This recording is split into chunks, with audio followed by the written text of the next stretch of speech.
It's not easy getting to the SS Great Britain's old resting place. First, you must go to the Falkland Islands, and they're at the bottom of the world. Then you must hire a boat through stormy straits. This photo, taken from the bow of the Britain, showed her being hauled by two tugs in 1937 across these same chilly waters. She was towed here, Sparrow Cove, a remote place on a remote island. Holes were drilled in her metal hull and she was left to rust. 33 years she was here, gently falling to bits.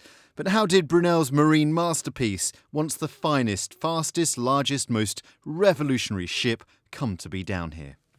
In 1886, the SS Great Britain was damaged badly as she tried to get round Cape Horn, so her crew struggled to the nearest safe harbour.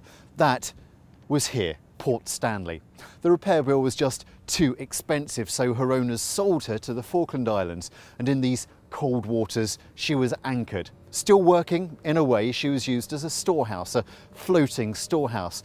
Brunel's great metal hull used to store coal, cotton and wool. Some Falklanders still remember these days. John Allen's uncle used to sail out to the store ship Great Britain in the mid-1930s, and he'd take 4-year-old John with him.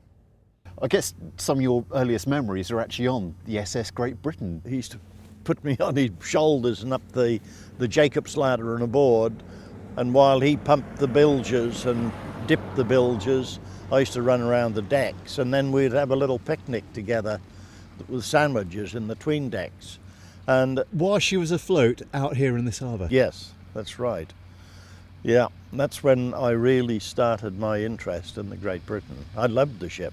The SS Great Britain was a Falklands landmark, but that tow from Stanley to Sparrow Cove was needed because she was so unsafe. Years passed, winters came and went. Then, in the late 1960s, hope. In the UK, her fate was realised. A campaign was started, funds raised. Her salvage was planned. These are the belaying pins.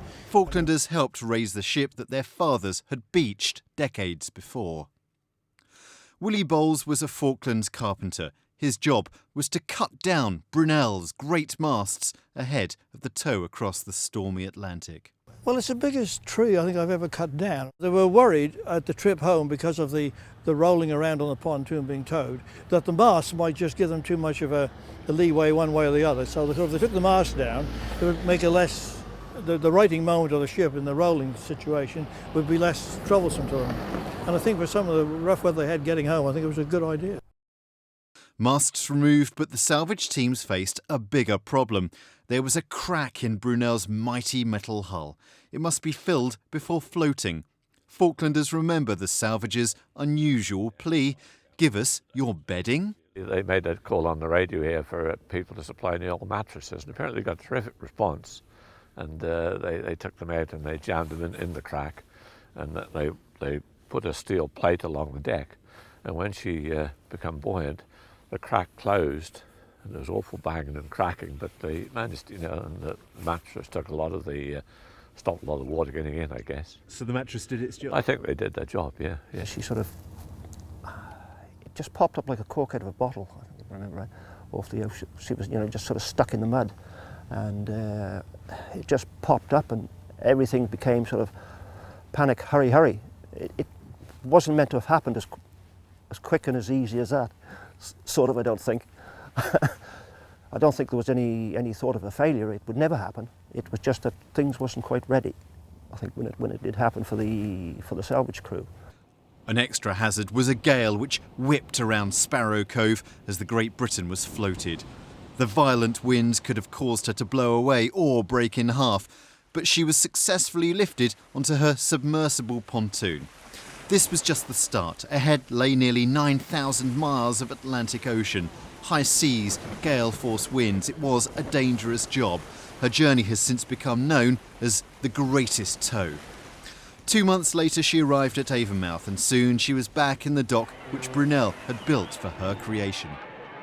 Now, you may well think that the SS Great Britain's time here in the Falklands was a bit of a waste, a disaster almost.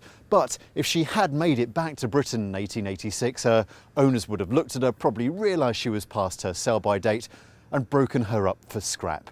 That's exactly what happened to Brunel's two other ships, the Great Western and Great Eastern. So even though she was here, rotting and rusting away, she was still with us, preserved, albeit imperfectly. The Falklands are something of a shipping cemetery. The grand Lady of the Sea was spared the slow disintegration which awaits lesser vessels. But one thing of her remains here, apart from the memories. The mizzen or third mast was later presented to the people of the Falklands. It's mounted on Victory Green, overlooking the water where Brunel's ship was once anchored. She was here for over half her life. The SS Great Britain has a lot to thank the Falklands for. Robert Murphy in Port Stanley for the West Country Tonight.